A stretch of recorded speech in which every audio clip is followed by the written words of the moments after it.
अरे ये क्या, MS-17 रडार पर दिखाई नहीं दे रहा। MS-17, क्या आपको मेरी आवाज आ रही है? MS-17।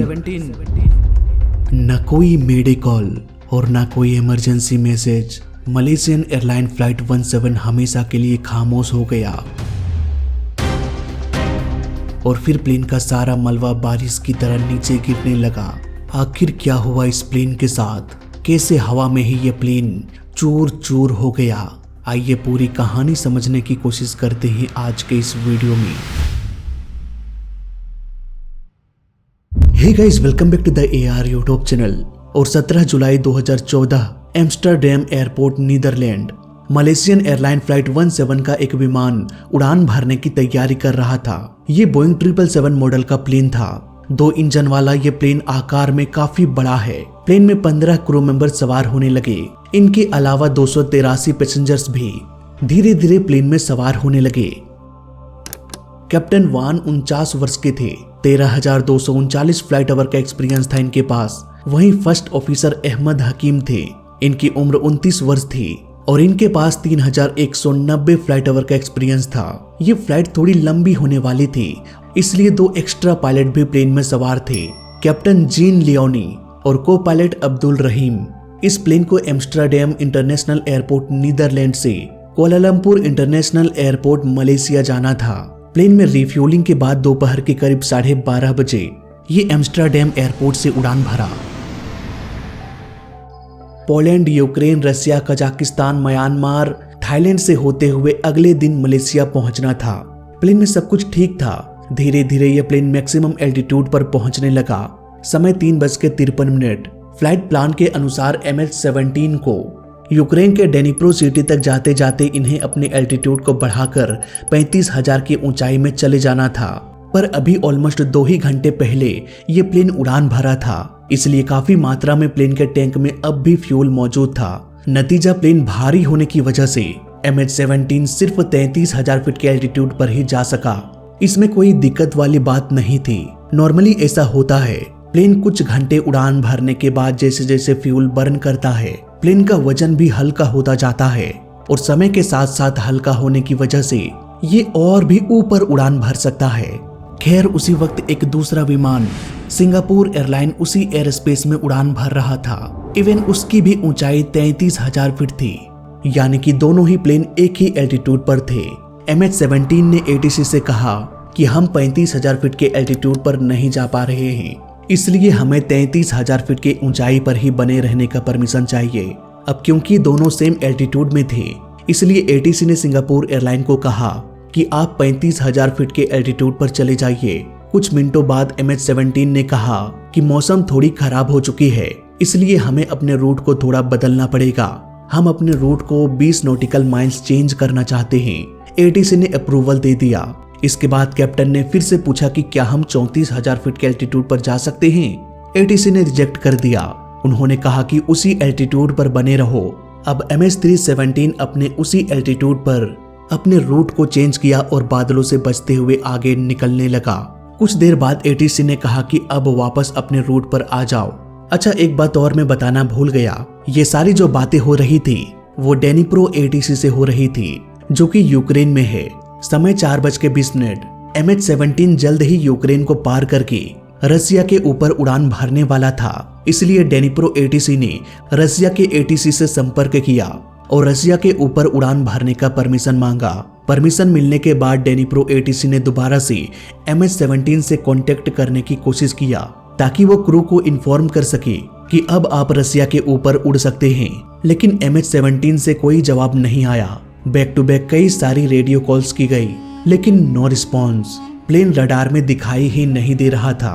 डेनिप्रो ATC ने एक बार फिर से रशियन ATC से संपर्क किया और पूछा कि क्या आपके रडार में MS-17 दिखाई दे रहा है? मुझे तो वो दिख नहीं रहा। रशियन ATC ने जवाब दिया, दिख तो रहा था लेकिन अब गायब हो चुका है। न कोई इमरजेंसी, न कोई मेडे कॉल। MS-17 चुपचाप खामोश हो गया। क्या हुआ, कैसे हुआ, ये कोई नहीं जानता था। किसी अज्ञात कारण से ये प्लेन क्रैश हो गया। 17 जुलाई की उस शाम को ये पहला प्लेन हादसा नहीं था।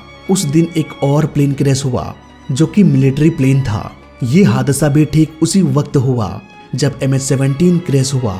इस मिलिट्री प्लेन क्रैश के बाद रसिया के न्यूज चैनल्स में प्लेन क्रैश की ये न्यूज वायरल होने लगी। न्यूज के अनुसार यूक्रेन के एक मिलिट्री प्लेन को मार गिराया गया था। इस पॉइंट को थोड़ा याद रखिएगा क्योंकि आगे इसका लिंक सीधा जुड़ेगा MH17 के साथ। MH17 के गायब होने के बाद डेनिप्रो ATC को कुछ समझ में नहीं आ रहा था कि हुआ क्या। ठीक उसी वक्त यूक्रेन के एक छोटे से गांव हार्बोव में कुछ अजीब होने लगा। प्लेन का मलबा बारिश की तरह आसमान से गिरने लगा।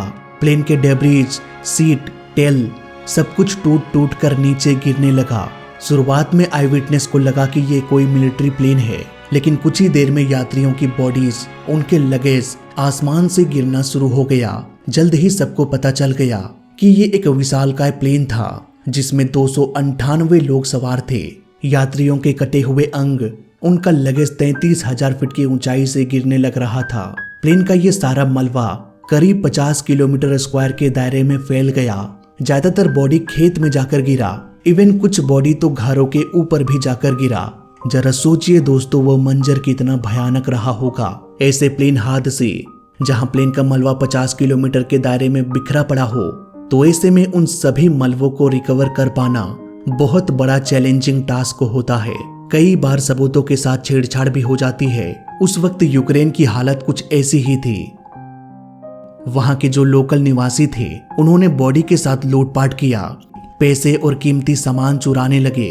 प्लेन के मलबे के साथ छेड़छाड़ किया जाने लगा। Even debit card, credit card की भी चोरी हो गई और इन लोकल निवासियों को रोकने वाला कोई भी नहीं था। अब आपके मन में ये सवाल आ रहा होगा कि पुलिस प्रशासन क्या कर रही थी, मिलिट्री वाले क्या कर रहे थे।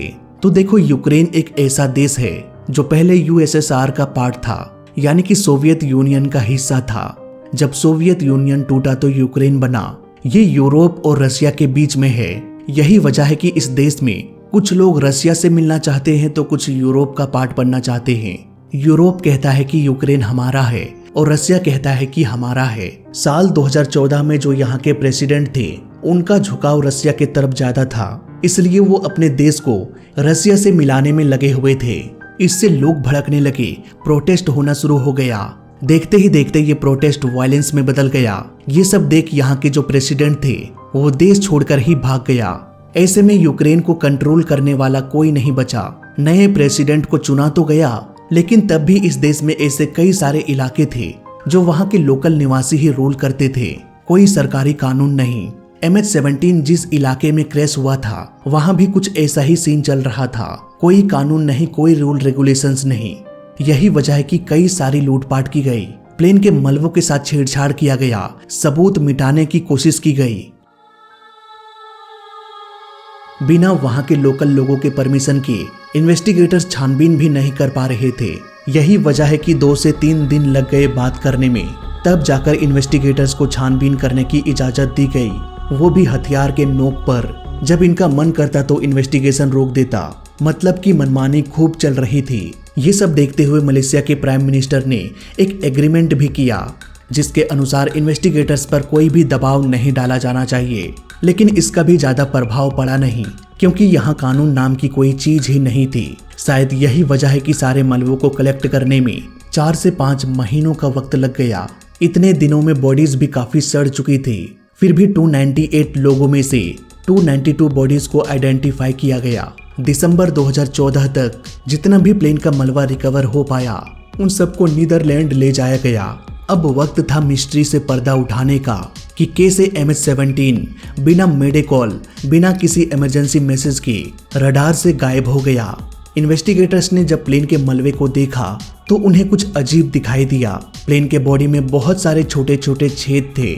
इन छेद के आसपास का जो पेंट है वो जला हुआ था। इसके अलावा जो सारे छेद थे वो अंदर की ओर धंसा हुआ था। इसका मतलब साफ था कि कुछ तो ऐसा था जिसका आकार बहुत छोटा था, गर्म था और उसकी रफ्तार बहुत तेज थी, गोली की रफ्तार से भी तेज। ये 2-4 नहीं बल्कि सैकड़ों की संख्या में रहा होगा। लेकिन ऐसी क्या चीज हो सकती है?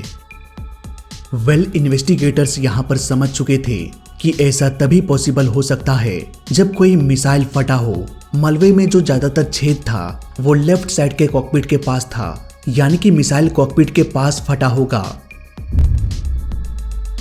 आमतौर पर मिसाइल में सेंसर लगा होता है जो हीट को सेंस करके अपने टारगेट को निशाना बनाती है। अब क्योंकि एक प्लेन का सबसे गर्म पार्ट इंजन होता है, इसलिए ऐसे मिसाइल इंजन के हीट को सेंस करते हुए प्लेन का पीछा करती है और सीधे जाके इंजन से टकरा जाती है। पर MH17 के साथ ऐसा नहीं था। ये इंजन से नहीं टकराया, बल्कि ये कॉकपिट के पास जाकर फटा। ये प्लेन से टकराया नहीं। इन सब चीजों को देखते हुए इन्वेस्टिगेटर समझ गए कि ये जो मिसाइल था वो हीट को सेंस नहीं कर रहा था, बल्कि ये रेडार गाइडेड मिसाइल था। ऐसे missile surface to air missile होती है जिसे धरती से लॉन्च किया जाता है।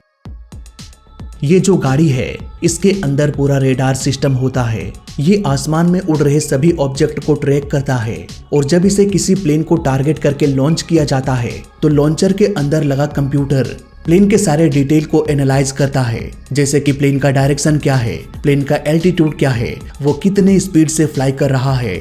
इन सारी जानकारी के साथ वो मिसाइल को उसी डायरेक्शन में लॉन्च कर देता है।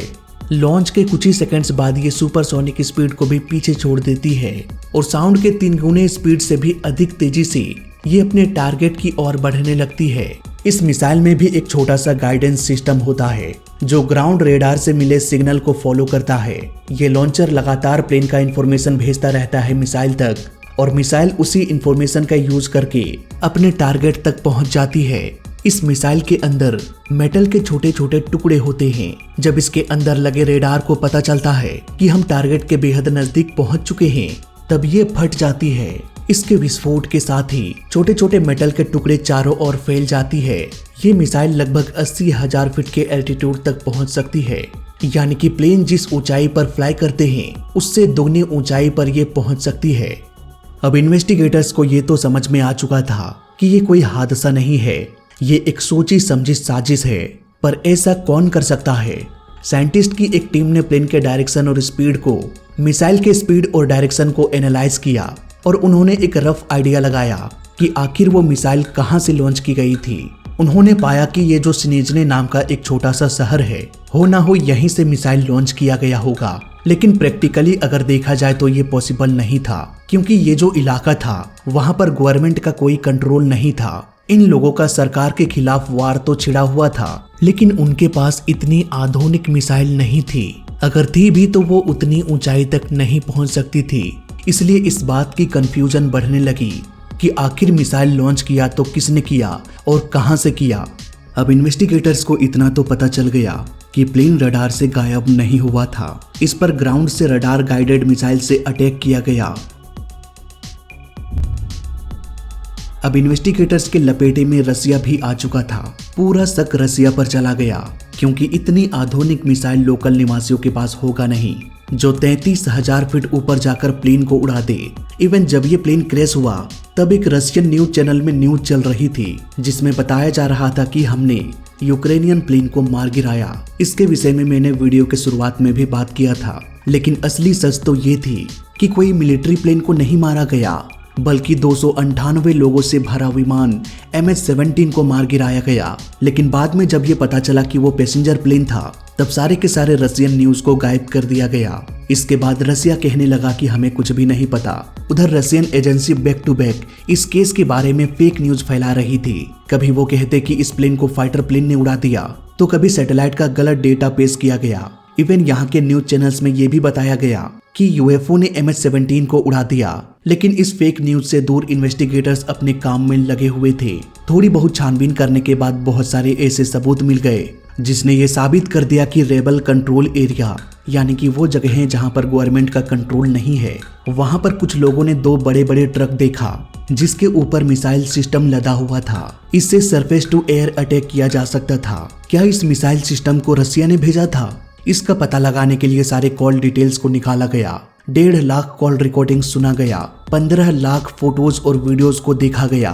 इन फोटोज और वीडियोस से ये तो पता चल गया कि ये एक मिलिट्री ट्रक था और ट्रक के नंबर से ये पता चल गया कि ये दोनों ट्रक रशियन मिलिट्री ने भेजा था। सारे सबूत रसिया की ओर इशारा करने लगा, लेकिन अब भी रसिया एक्सेप्ट करने के लिए तैयार नहीं था कि हम इसके पीछे इन्वॉल्व हैं। 2014 से कई सालों तक कोर्ट केस भी चला। 2022 में 3 लोगों को दोषी पाया गया और पिछले साल 2025 में इंटरनेशनल कोर्ट का फैसला आया। कोर्ट ने कहा कि रसिया ही रिस्पॉन्सिबल है 298 लोगों की मौत के पीछे। रसिया को इन्वेस्टिगेशन में हेल्प करना चाहिए था, पर इन्होंने इंटरफेयर किया। इन्वेस्टिगेटर्स के पास सारा डेटा आ जाने के बाद अब हम इस केस को और भी बारीकी से समझ सकते हैं। तो आइए एक बार फिर से चलते हैं साल 2014 में। रसिया ने 2 ट्रक्स को सिनिजनी सिटी में भेजा। इन दोनों ट्रक्स में मिसाइल लॉन्चर लदा हुआ था। एक खेत में इन दोनों ट्रक को पार्क कर दिया गया। इस ट्रक का पूरा कंट्रोल यहाँ के लोकल लोगों के पास था, जो गवर्नमेंट के खिलाफ प्रोटेस्ट कर रहे थे। 2 ऑपरेटर्स को रसिया से बुलाया गया। ये दोनों बिल्कुल भी प्रोफेशनल नहीं थे। कैसे लॉन्च करना है, कहाँ लॉन्च करना है, इन्हें बिल्कुल भी आइडिया नहीं था। इस वॉर में बहुत सारे शॉर्ट मिसाइल्स का यूज किया जा रहा था, जो 30,000 फीट की ऊंचाई पर कभी भी नहीं पहुंच सकती थी। इसलिए यूक्रेन के ऊपर उड़ रहे प्लेन को किसी भी तरह से कोई भी खतरा नहीं था।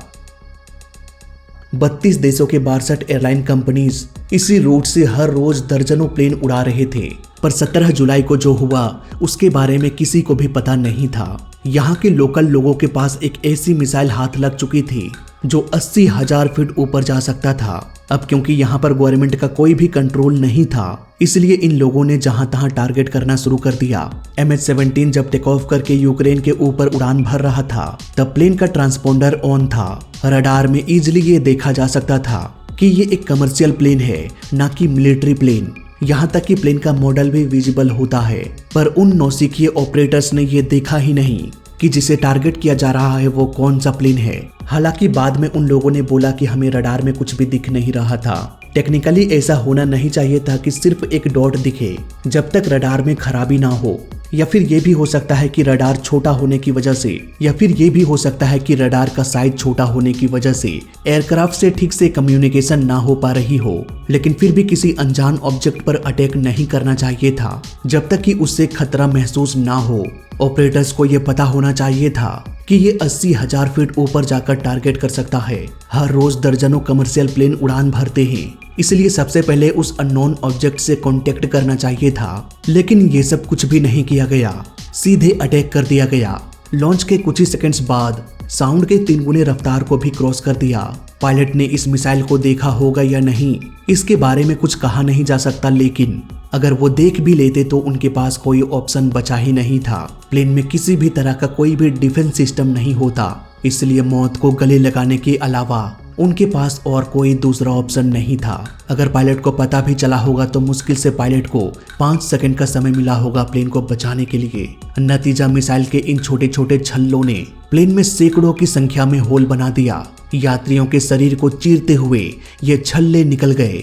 ये कॉकपिट के लेफ्ट साइड में फटा, इसलिए तुरंत सभी पायलट्स मारे गए। अचानक प्लेन में डीकंप्रेशन हो गया। जो यात्री बच गए होंगे उनका दम घुटने लगा होगा। देखते ही देखते ये प्लेन हवा में ही चूर हो गया।